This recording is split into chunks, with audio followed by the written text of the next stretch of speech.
हथियारों से लड़ी जाने वाली लड़ाई बार बार लड़नी पड़ती है, पर बुद्धि हमेशा बल पर भारी पड़ती है। ऐसे ही बुद्धि के राजा, चीते की चाल, बाज सी नज़र रखने वाले, जासूसी दुनिया का एक ऐसा रहस्य जिससे पाकिस्तान के साथ साथ चीन भी कांपता है। एक ऐसा भारतीय जो खुलेआम पाकिस्तान को बलूचिस्तान छीन लेने की चेतावनी देने से गुरेज नहीं करता। एक ऐसा जासूस जो पाकिस्तान के लाहौर में 7 साल मुसलमान बनकर अपने देश की रक्षा के लिए प्रतिबद्ध रहा। वे भारत के ऐसे एकमात्र नागरिक हैं जिन्हें शांति काल में दिए जाने वाले दूसरे सबसे बड़े पुरस्कार कीर्ति चक्र से सम्मानित किया गया है। जी नमस्कार, मैं श्याम सुंदर। इस एपिसोड में हम बात करने वाले हैं केरल के 1968 बैच के आईपीएस अजीत डोभाल की, जो 1972 में भारतीय खुफिया एजेंसी आईबी से जुड़े मूलतः उत्तराखंड के पौड़ी गढ़वाल से आने वाले अजीत डोभाल के बारे में विस्तार से बात करने वाले हैं। अंत तक बने रहें। अजीत डोभाल का जन्म 1945 में उत्तराखंड के पौड़ी गढ़वाल के घीरी बने लस्कू गांव में हुआ था। डोभाल के पिता मेजर डीएन डोभाल भारतीय सेना में अधिकारी थे। उन्होंने अपनी शुरुआती पढ़ाई राजस्थान के अजमेर स्थित मिलिट्री स्कूल में की। 1967 में आगरा यूनिवर्सिटी से उन्होंने अर्थशास्त्र में पोस्ट ग्रेजुएशन करने के बाद वे आईपीएस की तैयारी में लग गए। कड़ी मेहनत के बल पर वे केरल कैडर से 1968 में भारतीय पुलिस सेवा आईपीएस के लिए चुन लिए गए। 1972 में उन्हें दिल्ली बुला लिया गया, फिर उन्हें आईबी में नियुक्त किया गया। आईबी में नियुक्ति के दौरान उन्हें जेम्स बॉन्ड कहा जाता था। ज्वाइन के बाद उनकी पोस्टिंग मिजोरम में हुई। यह पोस्टिंग उन्होंने खुद मांगी थी, क्योंकि उस वक्त मिजोरम नेशनल फ्रंट का विद्रोह चरम पर था। मिजो विद्रोहियों ने मिजोरम को स्वतंत्र घोषित करके भारतीय सेना के साथ युद्ध घोषित कर दिया था। हिंसा बहुत ज़्यादा हो रही थी। पुलिस और सेना पर लगातार हमले हो रहे थे। पाकिस्तान से हथियार सप्लाई हो रहे थे। तब अजीत डोभाल वहाँ सीक्रेट एजेंट बनकर गए। वह विद्रोहियों से मिलकर मिजो आर्मी में शामिल हो गए। आगे चलकर उन्होंने विद्रोहियों का ब्रेनवाश किया, फिर उन्हें सरेंडर करने पर मजबूर कर दिया। सिक्किम में भी मिजोरम जैसे हालात हो गए। अजीत डोभाल ने बहुत अच्छे ढंग से हल किया। 1975 में सिक्किम भी भारत में शामिल हो गया। सिक्किम को भारत में शामिल करने में अजीत डोभाल का बहुत बड़ा हाथ था। मिजोरम और सिक्किम के योगदान की वजह से अजीत डोभाल को प्रेसिडेंट पुलिस मेडल अवार्ड से सम्मानित किया गया। इस मेडल की विशेषता यह है कि यह मेडल 14 साल की सर्विस होने के बाद ही मिलता है, लेकिन अजीत डोभाल को मात्र 7 साल की सर्विस में ही इसे 1975 में दिया गया। यह सच में उनके लिए बहुत बड़ी अचीवमेंट थी। इस प्रकार पूरे 60 साल की उम्र तक नौकरी के बाद 2005 में आईबी के चीफ पद से रिटायर हो गए। डोभाल कई खतरनाक कारनामों को अंजाम दे चुके हैं। उन्हें सुनकर जेम्स बॉन्ड के किस्से भी फीके लगते हैं। वर्तमान में राष्ट्रीय सुरक्षा सलाहकार के पद पर आसीन अजीत कुमार डोभाल से बड़े बड़े मंत्री भी सहमे रहते हैं। भारतीय सेना द्वारा म्यांमार में सीमा पार सर्जिकल स्ट्राइक के जरिए डोभाल ने भारत के शत्रुओं को सीधा और साफ संदेश दे दिया है कि अब भारत आक्रामक रक्षात्मक रवैया अख्तियार कर चुका है।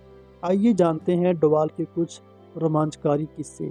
सबसे ताज़ा मामला की बात करें तो उरी अटैक के बाद 2016 में पाकिस्तान के खिलाफ सर्जिकल स्ट्राइक में अजीत डोभाल के नेतृत्व में लाइन ऑफ कंट्रोल पार कर पीओके में 3 किलोमीटर अंदर घुसकर इंडियन आर्मी ने कई ठिकाने तबाह कर दिए और 38 आतंकियों को मार गिराया।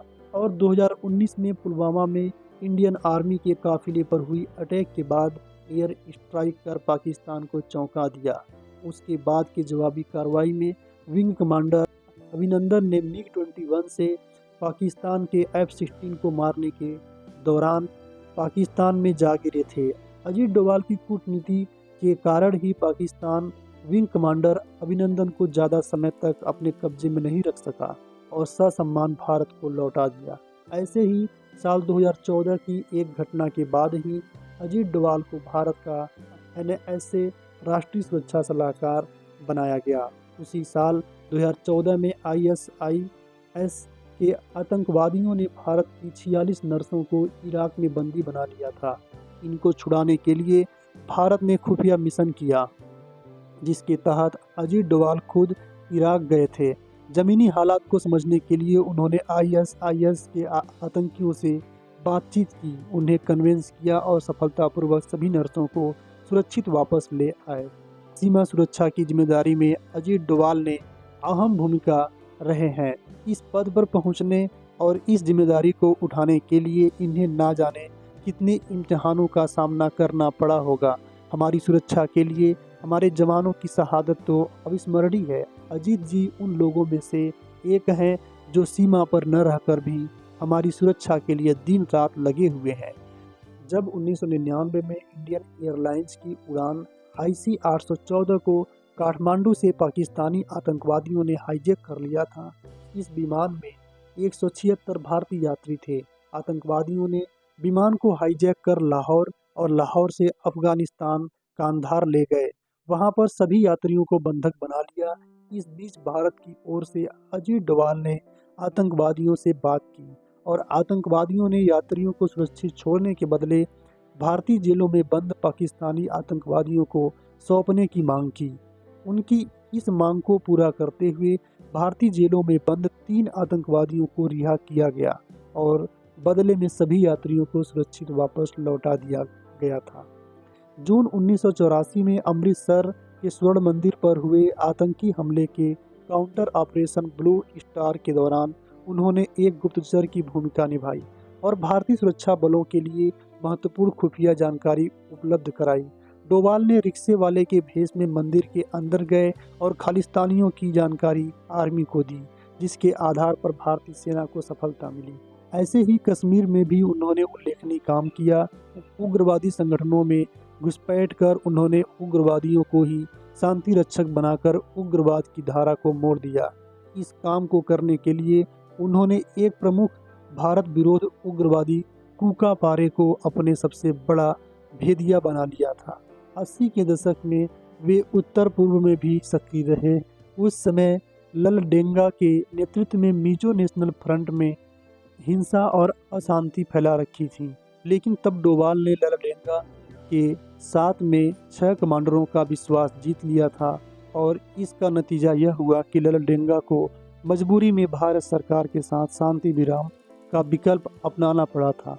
डोभाल ने वर्ष 1991 में खालिस्तान लिबरेशन फ्रंट द्वारा अपहरण किए गए रोमानियाई राजनयिक लिविड राडू को बचाने की सफल योजना बनाई थी। डोभाल ने पूर्वोत्तर भारत में सेना पर हुए हमले के बाद सर्जिकल स्ट्राइक की योजना बनाई और भारतीय सेना ने सीमा पार म्यांमार में कार्रवाई कर उग्रवादियों को मार गिराया।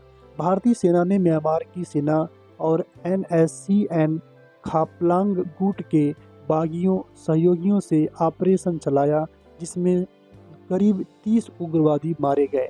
डोभाल ने पाकिस्तान और ब्रिटेन में राजनयिक जिम्मेदारियां भी संभाली और फिर करीब 1 दशक तक खुफिया ब्यूरो की ऑपरेशन शाखा का लीड किया। वीडियो का अंत यहीं होने जा रहा है। कैसी लगी आपको अजीत डोभाल के बारे में हमारा प्रयास? कमेंट सेक्शन में अपनी राय जरूर दें। बहुत बहुत धन्यवाद।